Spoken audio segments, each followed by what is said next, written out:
นานเสื้อผ้ายังมีมือสองเหตุผลที่น้องเป็นแม่ห้างคือธรรมดาชีวิตคนเฮาบ่มีหยังแน่นอนดอกนางถึงน้องสิผ่านสายมาไอ้บ่ถือสา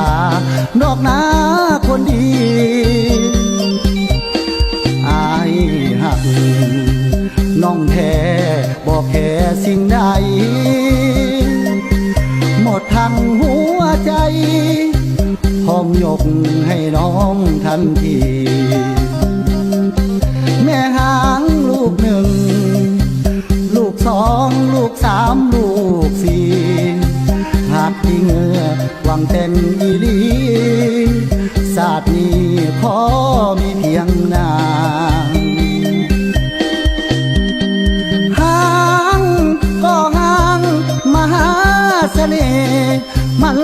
บ่เจือนคือตะฟังเซบ่เพดังคันแท้ดอกนางบ่เคยตีเจ้าเทิงไผสิเว้าว่า